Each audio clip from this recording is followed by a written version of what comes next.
Welcome everybody to Legends of Credit episode 4. And today we have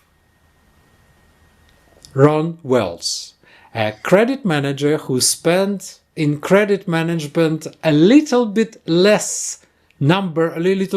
number of years than I live on this earth. So please welcome Ron Wells. Ron, hello. And please join us. Hi, it's great to be with you. Thank you, Ron.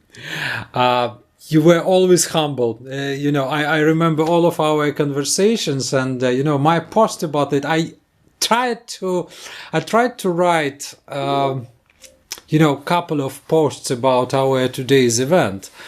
And to me, that was very difficult to say something with except for luxury, because we had, we didn't have many conversations, but, we had enough professional conversations to understand that each time I speak with you, I got that luxury of knowledge, luxury of experience, because you are so deeply in love with credit management and you spent that many years. And I believe transferring, expanding my experience and my imagination on what you do. This means that you are discovering every day. You are discovering another new page in this profession, don't you? Well, now that I've retired, I just have memories of all these things. So you're not actively involved in credit anyhow. No, not now. But I certainly spent a lot of time, and of course, I've written a few books, so that's, I guess, my legacy. It is. Yeah. Okay, so let's start from the very beginning. My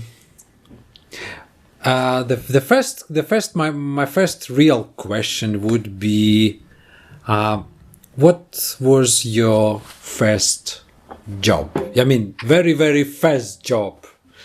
First paying job. Yes.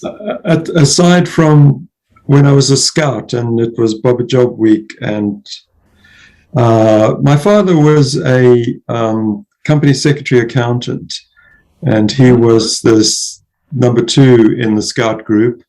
So on Bobber Job Week, he used to employ me to sort through all the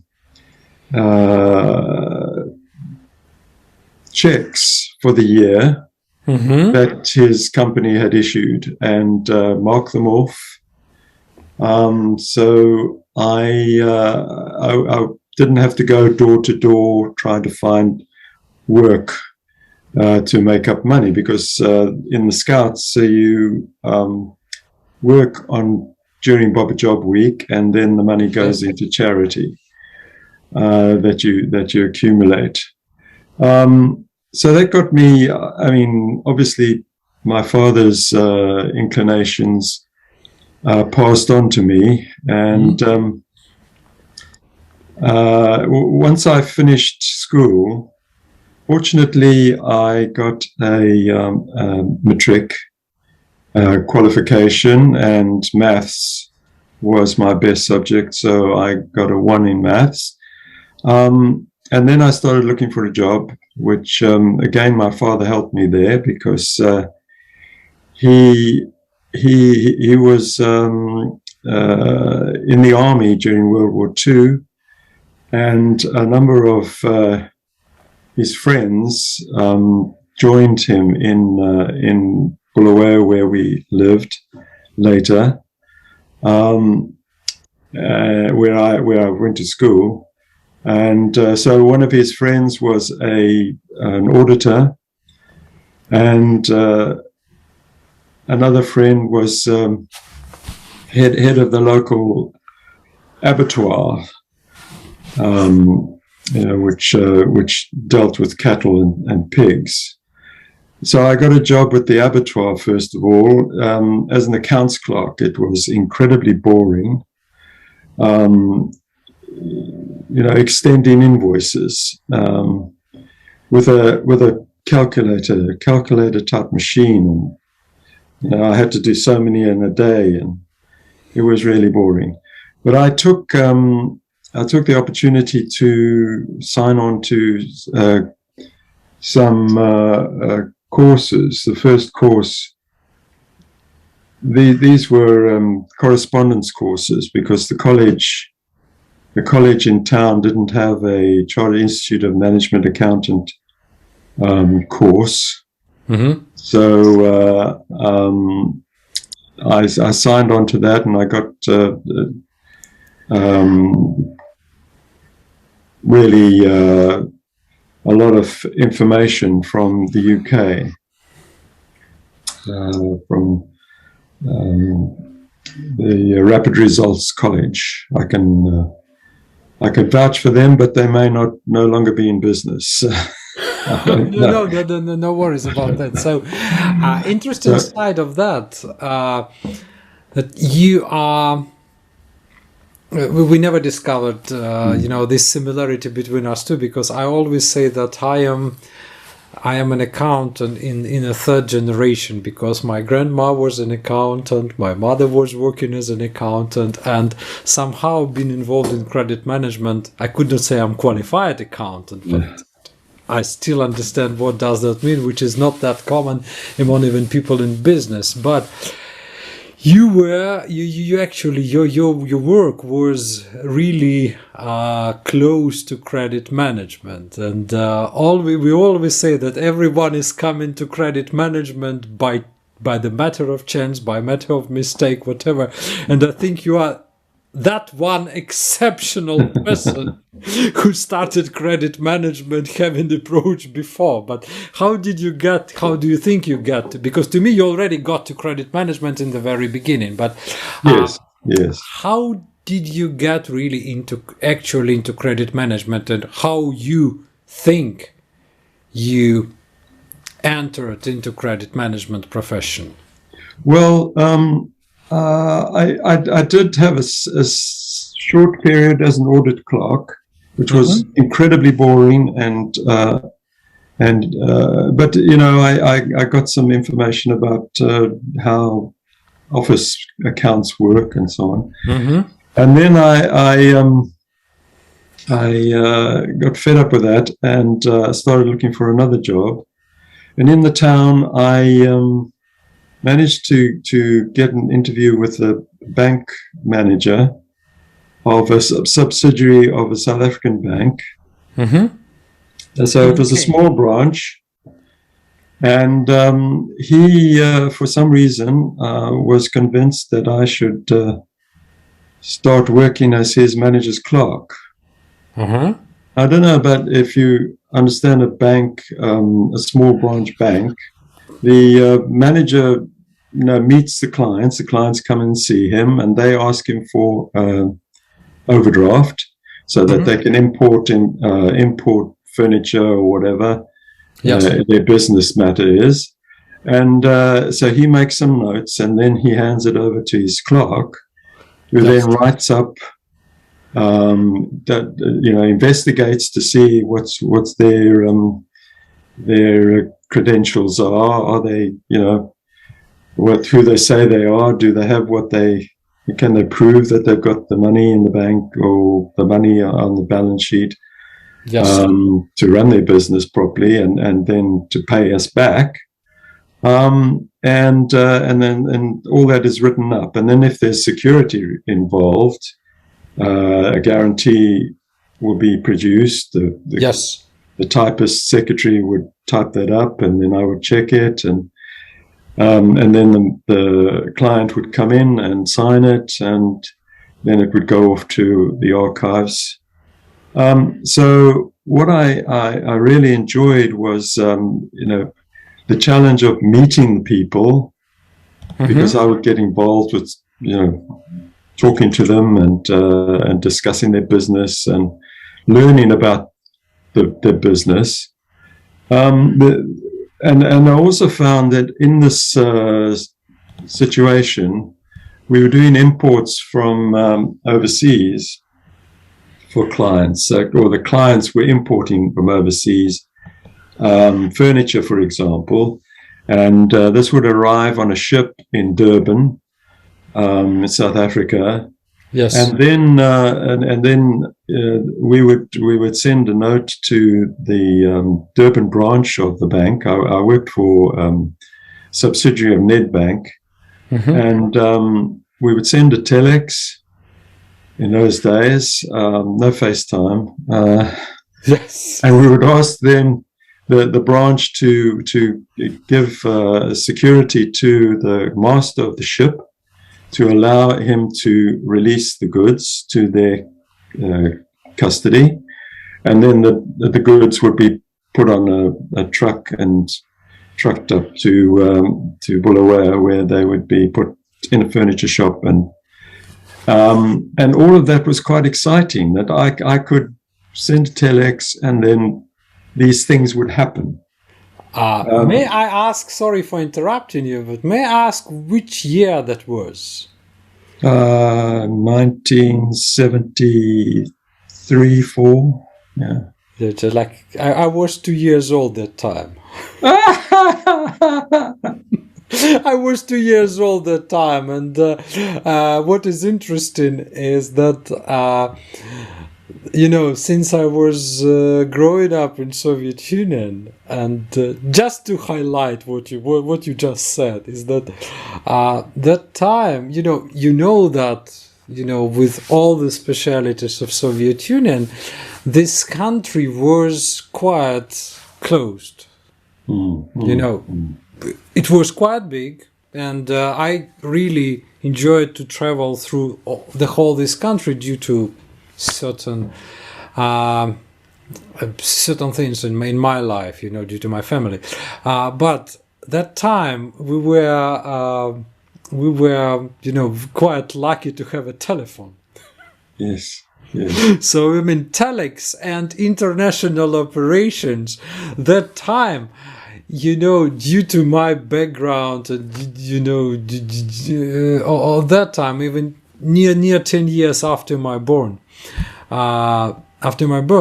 I actually never dreamed about even contacting somebody else in another country. Yeah.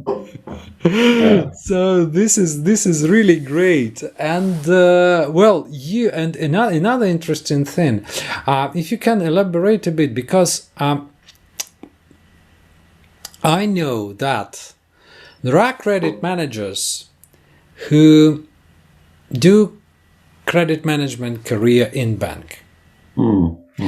There is clear evidence that those who work in bank have to adapt themselves to work in a real sector.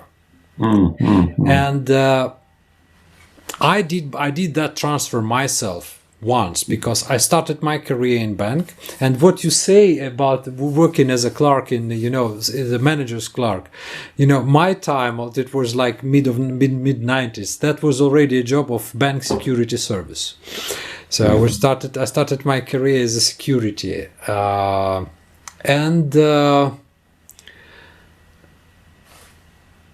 normally people who move from bank to real sector never move back. And I seen from your CV, from your career, you did that moves back and forth, several times. Yes. May I ask you first question?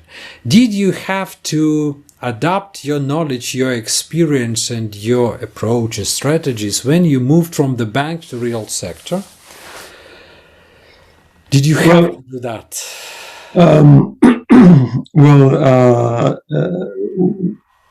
When I was in the bank in Bulawayo, I had.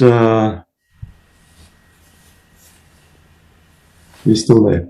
Yeah, I'm still. I was working for the branch manager, who gave me a lot of background. You still there? Yes, I'm Okay. here. I just switch off my video to make sure people see you, not me. Okay. Yes, it's always too much of me.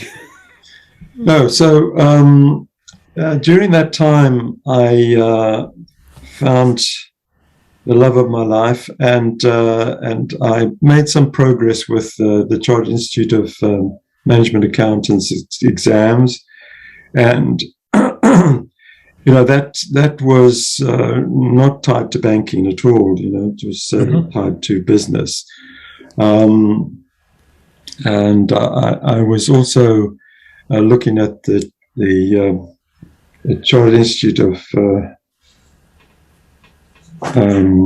secretaries, corporate secretaries and administrators, which was also UK centered, but there were local groups, and I was able to go to college and learn about the law, and during that law learning, the banking came into account, because if you're a business person, you go to a bank and you need a guarantee, and you need to understand all that legal issues. Sure.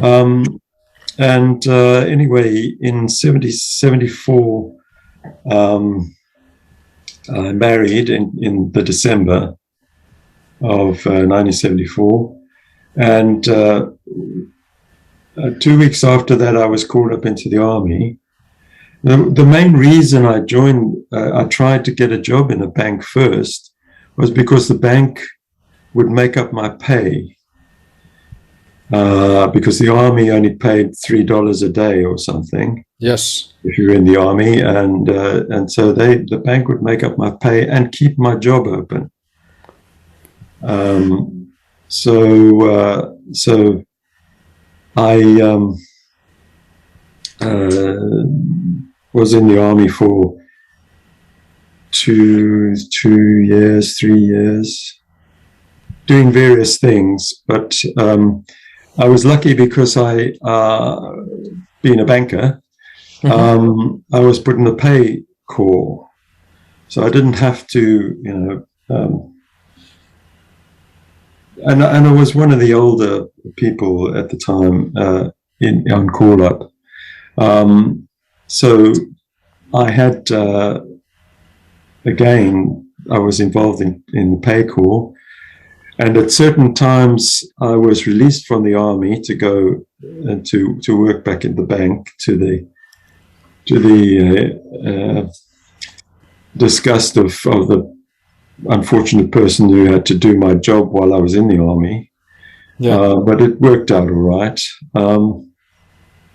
But then in 1977, things were not that great, business-wise and politics-wise in the country. So I started looking for a job in South Africa, and eventually I got a job with Unilever in Durban. They didn't know what exactly I would be doing, but they decided to employ me. Quite nice. Because of my qualifications and my background. Personality and qualification, yes. Yes. And so I had to emigrate to South Africa, and my wife joined me a bit later. Yes. She got a job teaching in the best school in Durban, Durban Girls College. And we hired a flat, rented a flat, and we got settled in. But the negative with Unilever was their factory was on the dockside, and it produced this ghastly black smoke, because they were making the products and packaging them, and a lot of it was oil or whatever. And then I was put in a group of cost and management accountants, basically. And so each month we would, this group, I don't know, there were 20 or 30 of us. We had a form to fill in, and we did it in pencil just in case we had to correct it. We had handheld calculators, that was it, calculators. So we worked out, how much profit was made. each month, because this was vital. Had to go back to London. Exactly. And then that would first be, that profit sheet would first be checked by the local management accountant, and he would come back inevitably and say, it's not enough. You've got to change the percentage. You've got to change the percentage. So then we had to rub out all these things. People today wouldn't believe this. You just speak to a computer and it does things. And so it was a mind-numbing job. Anyway, I managed to get out of that into their audit department for a while, but that I didn't get on with the audit manager. And so anyway, they let me go. So I looked around, and there was an advert in the local paper for Nedbank, wanted a trainee. So I applied. I got the trainee job, and I went to one of the small branches in Durban, and I was the first thing I was doing was cancelling checks. Did you ever cancel checks? Okay, so the check's been presented and it's been paid. Yes. So now it's got to be attached, sent to the customer who wrote out the check. But you have to check that the signature was correct. So you had to go through these piles of checks, and you had to basically memorize the signatures and make sure that the amount in the number block was the same as the written amount. And then you could put it all together. So this is a really junior job. But anyway, it paid. It paid money. Well, that's interesting. Man, I just imagine how interesting it was, how enjoying it was, how exciting this job was. Mind-numbing. That's what it was. Yes, absolutely. But then, because I got on this training scheme, they sent me to the local the largest branch in Durban, and I started to learn to be manager's clerk there. And so I learned about balance sheets, and I already knew about balance sheets, but about how the bank operated in deciding to give a loan, and the managers were really well versed in how things worked. And in fact, there was a particular woman in charge of the manager's clerks who was really strict. So we had to do everything right. And so I learned a lot. From that. And then part of the training scheme was for me to be sent to Johannesburg to the head office for 6 months at the bank's expense. They paid for us of course, my wife came with me. So she had to give up her job. So it was worse for her, because she got a job also in Nedbank in Johannesburg, reconciling the US dollar payments which were being recorded by our bank, the Nedbank's US dollar bank in New York. And it was, for her, it was the most boring job out, because she's a teacher. She's not, a clerk. But anyway, I got to work with an advances manager in head office, which was the building next door to the one my wife was working in. And I learned a lot about the diamond trade, for example, because this advances manager looked after the diamond branch. And you may know that, diamonds are a big business in South Africa, even still today. I do know that. I think there was a diamond just sold by the main company for £82 million recently. It was a 32 carat diamond, I think. Oh, with no flaws. yes. And anyway, I learned a lot about the diamond trade, how it worked, and who did what, and because they have auctions every so often, and and the history.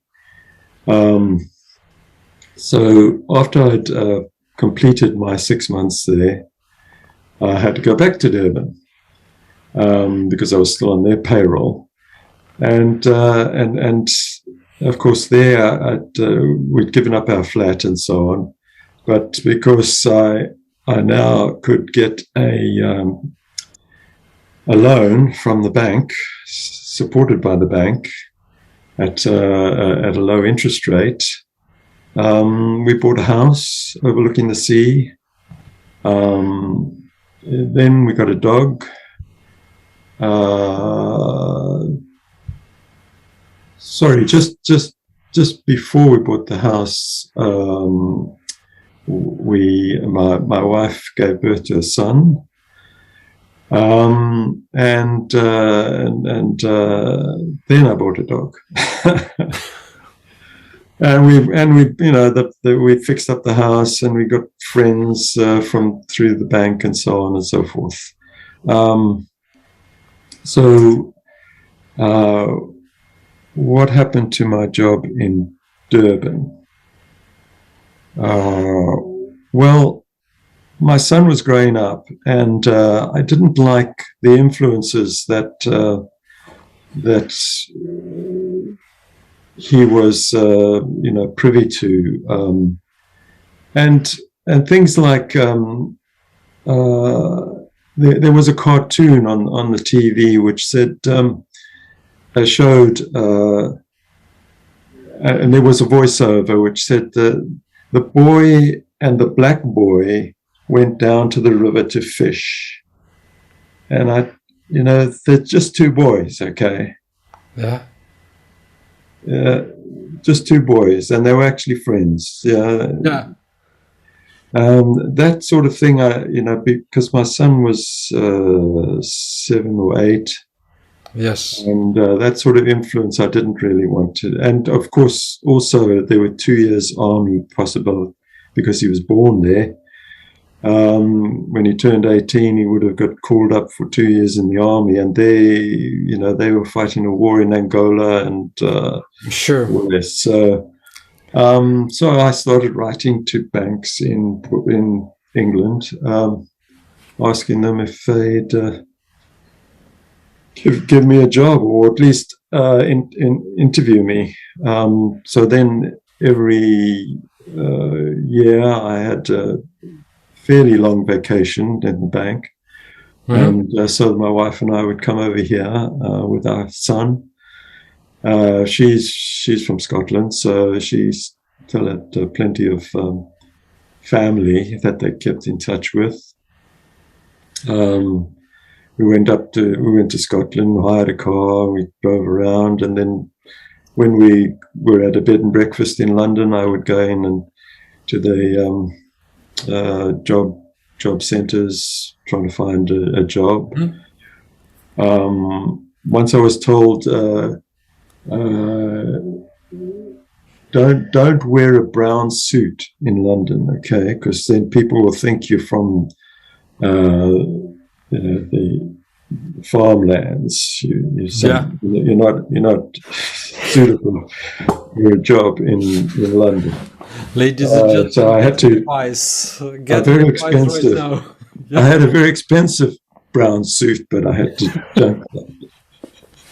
I should have worn my kilt actually, but yeah. But eventually I got a job offer. It was a bit strange, but with Gyrobank, which was the post office bank, and I got to run the back office department. was turning over every day because it was a clearing bank. £1 billion a day. £1 billion a day. We also had a foreign desk, a foreign office. So I had all these people reporting to me because I'd run the foreign department in Nedbank in Durban for 3 years. So I had some idea of what was going on. And of course, it was London, where checks were being cleared every day, which meant people would go down to the bank that was hosting the check clearing, yes, and swap checks. So the checks that had been paid by my bank were swapped with the checks with the bank that had written the checks, or yes, whose customers had written those checks. So they would swap them, and then they would balance, and they'd have a little adding machine and so on. And I actually saw the final, when they finally decided to disband in this idea and just do it mechanically, computer-wise, after, I don't know, I think it was 2012. No, 19, I don't know. This had been going on for something like 120 years. yes. I missed the details there, but it was a big deal. And I also I joined some groups, like there was a junior bankers group, and one or other of the banks financed us a trip to Europe, where we were to go and meet with the head of the bank, the main bank, so the government bank, and we would be hosted. We went to Czech Republic when it was there, to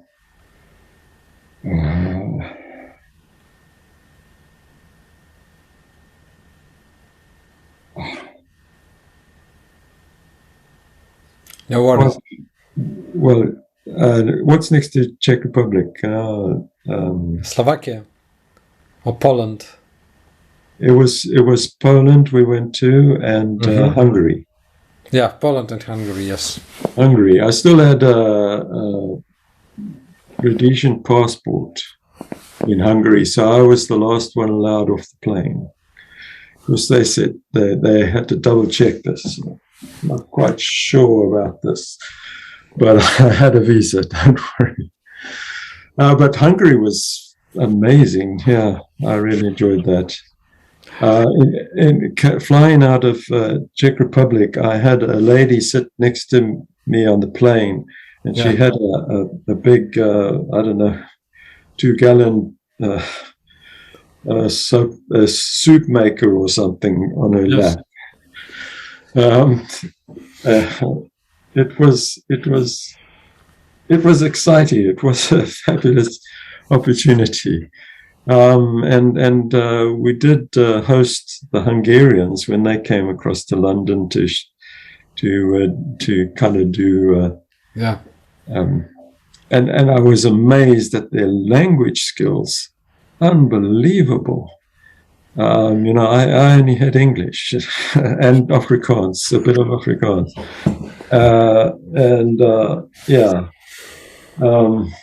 their language skills, unbelievable. Ron, I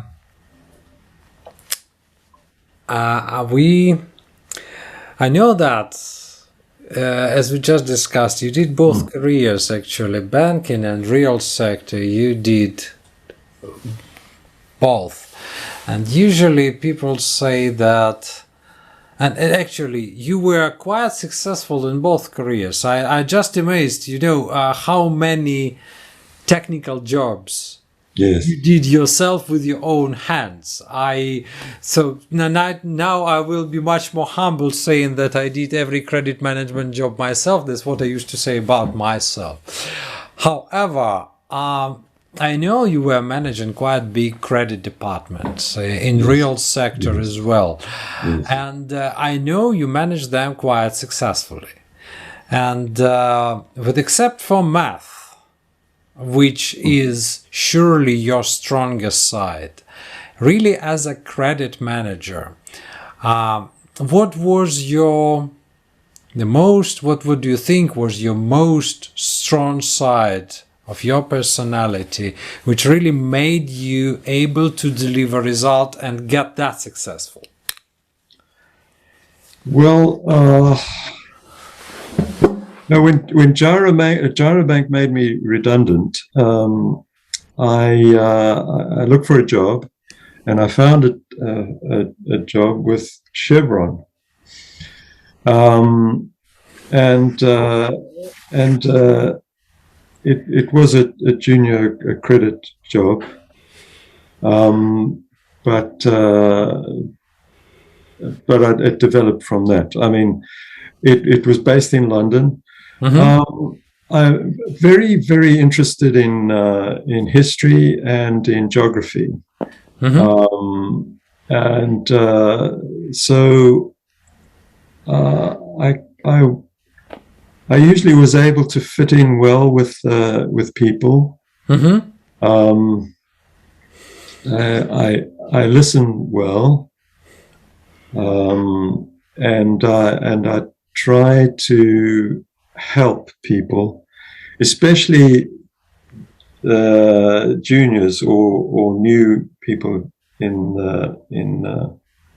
the business, because I was starting because in Chevron I reached a point where I had more authority, and I had one or two people working for me.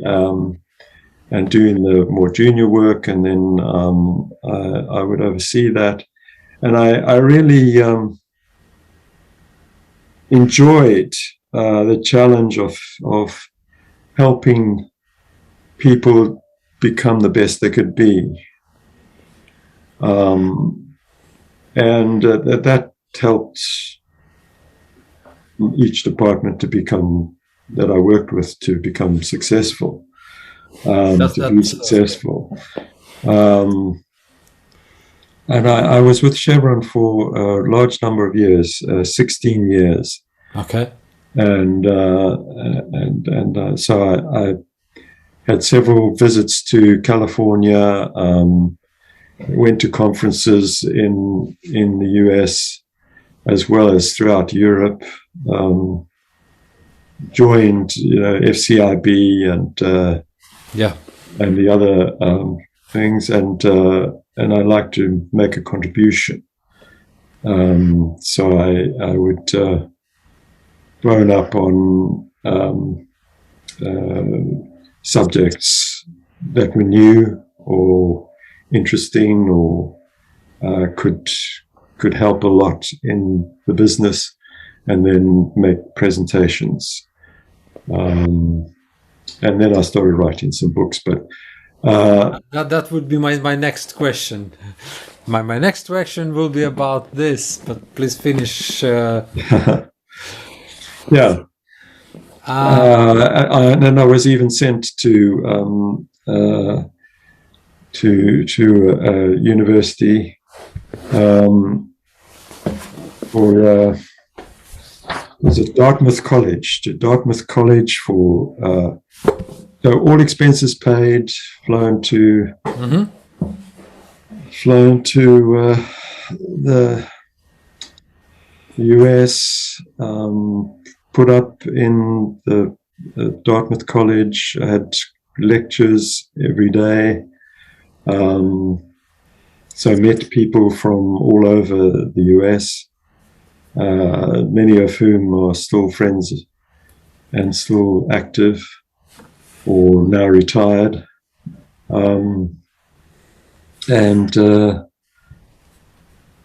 Anyway, after that, I did sort of come back here and go back to my normal life with Chevron after that episode. To your point about writing books, and your question. Let me ask question first, Ron. Okay. Let's go there. Let's fill the order, because this will be my 9th question out of list. Okay. But well, I completely agree with you. Transferring that and looking at my own, not only my own life, and many others. I just found that best credit managers actually become successful by helping others, and these are actually those who do the best job for the company, simply helping others, surprisingly including sales. I won't be asking you about that, but every corporate career, we like it or not, comes to an end, and I know that you remained in love with credit management. I know you were teaching. Yes. And this is the thing I actually started to discover in my career in the very beginning. But except for teachers, except for sharing knowledge, what are the other beauties of credit management you found after the corporate career? Just like what are the pages? What are the facets of that? Well, if any, if there wasn't anyone, simply say, okay, there was nothing beautiful. Yeah, no. That's why I decided to retire. Otherwise, I will be still working as Warren Buffett. No, yeah. No, I mean, my corporate career, included being made redundant 4 times, and you seem to be like Admiral Stockdale, who spent 8 years as a captive, been redundant 4 times. 4 times, but the wonderful thing about it is that each time, it was the best thing that ever happened to me. Oh, really? Yes. To me, being redundant is quite, it's quite painful, at least for the first time. But well, when Gyrobank made me redundant, I mean, first of all, I bought a house in January on 100% mortgage. Yeah. And a low interest rate. I think it was 5% then. By June, the interest rate had gone up to 16%, and I only had a relatively low paying job. Sure. And then it was 3 months before I got the offer from Chevron. Yes. But I never looked back. In 6 months, you received an offer from the Chevron, and it was quite, attractive, I believe. The offer for after 3 months was it was a stable job with a great company. Yeah. But what really was great about it was the travel. Sure. Meeting people. Yes. And when they wanted to send me to Russia, first of all, they gave, not only for me, but for others on the teams, Russian lessons once a week, 2 hours for you still the first section. Yeah. And I got my certificate, right? And then I was on a plane, via Stockholm to Moscow. And we had an office in Russia, and I went to the Bolshoi. Wow, I only read about that in War and Peace, I've been to that. So it is impressive. It was fabulous. It was fabulous. and after Chevron, 16 years, they wouldn't promote me because I was the wrong grade. Wrong grade? What do you mean? Oh, well, I was a 128 or something on the schedule of, 500,000 people who work for Chevron, and therefore I was. They couldn't find a position to put me in, so. Okay. So, but I thought, this is not right. Well, we're kind of sensitive, but I understand that, if there are 3 candidates to become head of credit, there is only one position. Oh, and, all the other candidates got,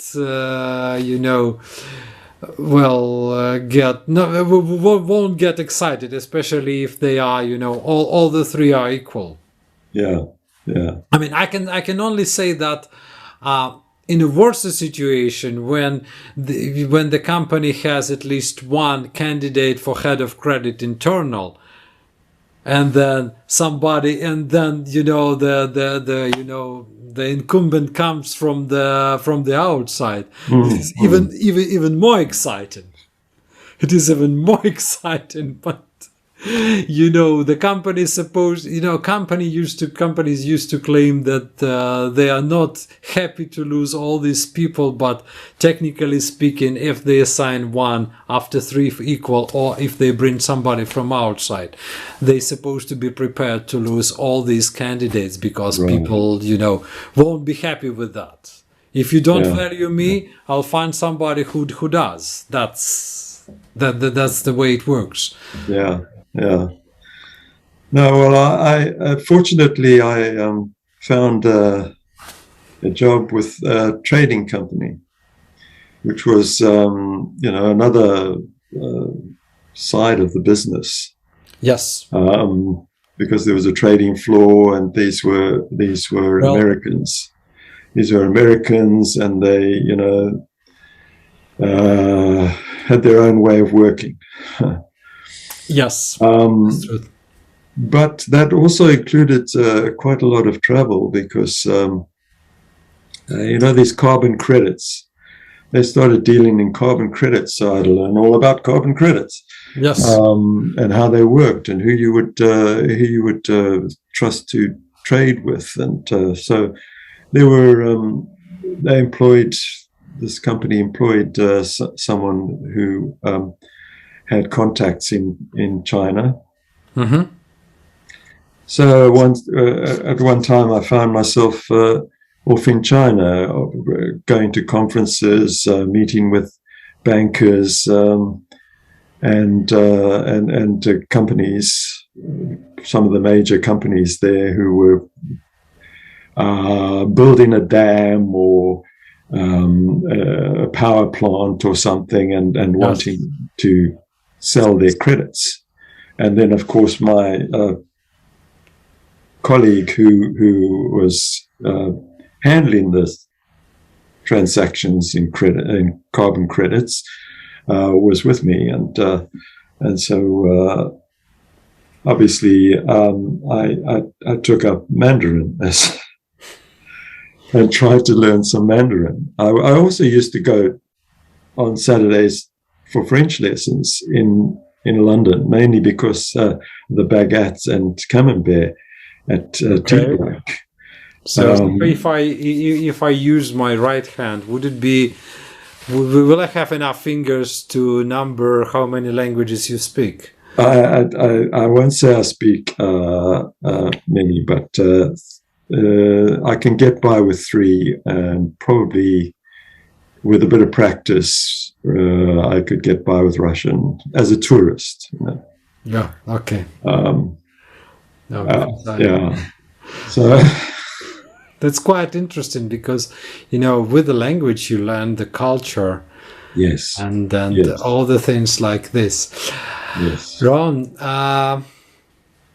obviously there are many beauties of credit, and inside the corporate career, where we do active credit and where we take decisions, work with people. And also there are beauties of knowledge sharing. What I understood, we all do after the corporate career, try to enjoy both. Actually, consulting is knowledge sharing and teaching is knowledge sharing. Yes. And you did kind of, I don't say this is academical approach, but writing books to me is really an academical job altogether, in general. Yeah. Because this is again knowledge sharing. By the way, ladies and gentlemen, if you wish to learn properly about credit risk management, you're supposed to read that small book, which I did read myself, which I read myself, and which I highly recommend to everyone who wants to know about to learn about credit risk management. It is called Chameleon in the Room, written by Ron Wells. You will have a link to this book, and yes, that's Ron. Thank you very much because I didn't find my copy home. Yes, and it's available on Amazon. Yeah. Yes, it's available on Amazon. I will send a link to everyone. But reading it, and this is actually the whole reason for today's interview, because I wanted to ask you publicly. And you gave me, with this book, you gave me answers to questions I was looking for. To give you an example, like very, very first one, based simply on logic, I found that, all the methodologies I've read before were just built on a simple principle, like we take past and extrapolate it onto the future. And we all know that there are many directions, and credit is one of them, where past is not defined by the future is not defined by the past. That's the confirmation I found in your book. First hint, and many others, but I will ask you two questions at the same time. What, one of the, I don't remember the name of that Russian writer who said that if you are able not to write, don't write. This means that when people start writing, this means that what they have something to say, but it's not really what is called graphomania. They write because they like writing. No, this means that you need to overcome lots of things to say. So my question is, what really pushed you to write this book? And if there is a key to your book, if there is a great, the main idea of your book, which is not expressly said in the book, in the preface or in the ending and something. So what idea did you try to put in this book? Sorry if I ask a hard question, but Yeah. I was waiting quite a lot for it. The impetus that I got, the reason I started to get involved in trying to understand the future and be prepared for the future was from a book called The Impact and the Black Swan by Taleb? Nassim Nicholas Taleb. Yes.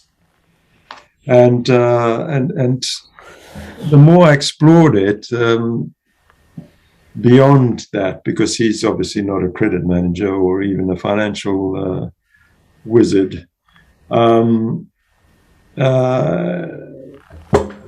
I started to see that to the extent that you could positively change the future, you needed some tools,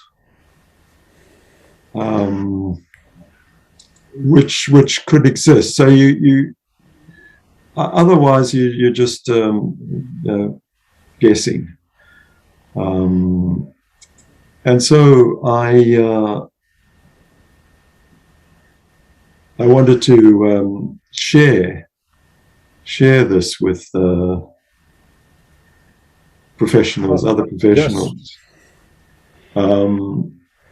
and you know, I made some presentations about it, and with summarizing the content of the book and so on, to try and get people interested in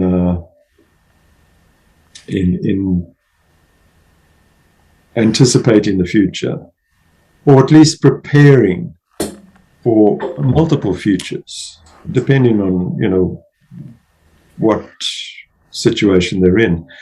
It applies to personal history as well as business history. Yeah. So that's. I thought a lot about it, particularly when I was on a certain amount of travel. Mm-hmm. That's good time for thinking, by the way. One of the best ones. Yeah. And Ron, thank you. So the key idea behind that is we may foresee the future, but at the same time we cannot precisely predict one. So we are. This is the idea I've read first time, not with not from the Nassim Taleb. Even before, I'm a big fan of Collins, and I just found that we cannot predict the future, and with all that, if we apply the best math we could find, we would never be able to predict the future precisely. So everyone who says they know future precisely, they either lie or mistaken. But the thing is, we can prepare for the negative side of the future. So we try to find. So looking into the future is not waste of time, because we say so. The word strategy, especially for credit managers, and for militaries as well, by the way, because they work with something much more important than money. We say that we should look into the future, although we understand it is impossible to predict it precisely and find the size or the scenarios which are negative to us, and prepare to them as much as we can. And this is what is called this is what is called credit management and credit risk management and so forth. But it is not like because I actually, thanks to your book and thanks to many other books, because I started to learn credit risk management with Altman, not from Wikipedia article about Altman's score. I've read his great jobs.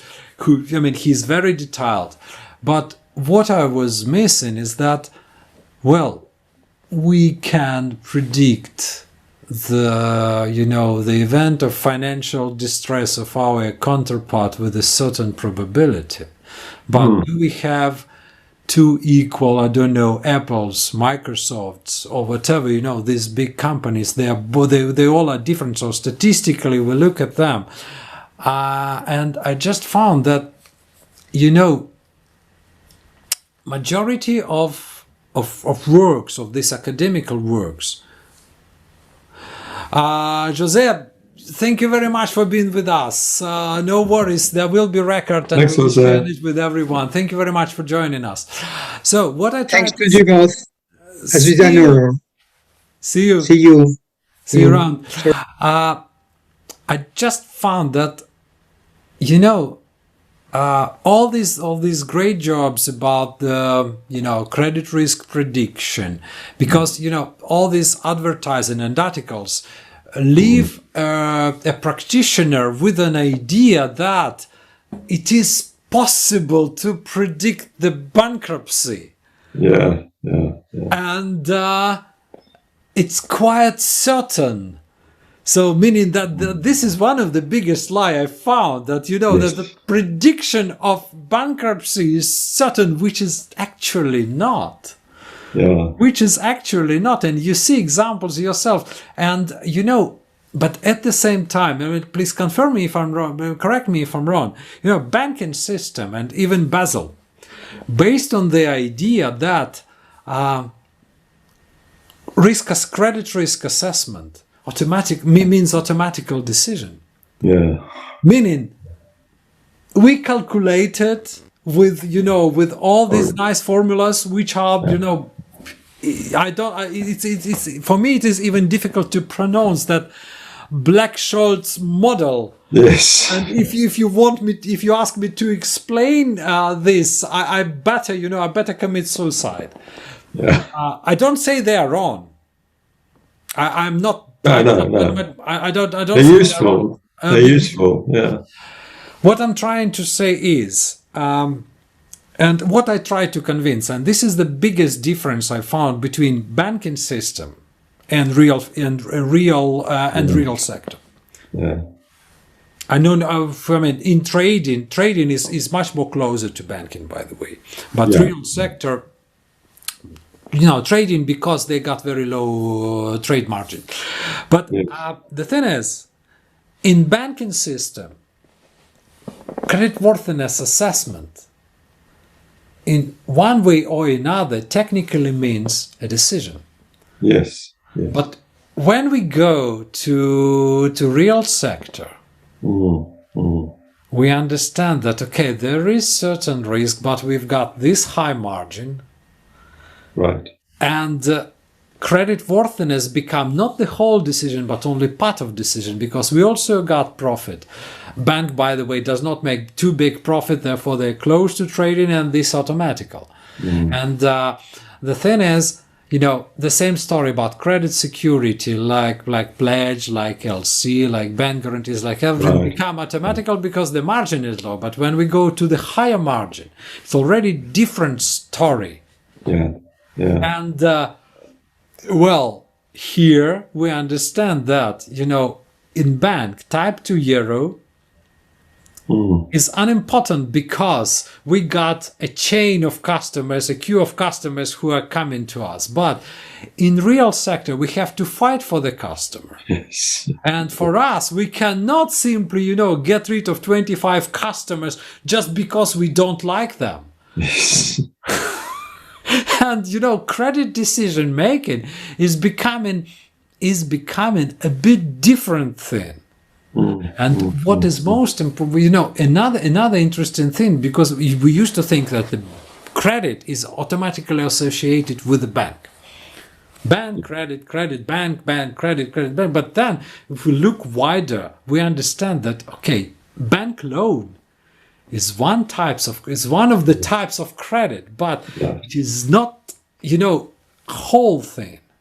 Yeah. Finally, there was a research in 2010, I think, 2011. This quite young master did that research, and they found, because they tried to define who is financing entities more, bank or suppliers. And they didn't manage to define, because it was 50-50.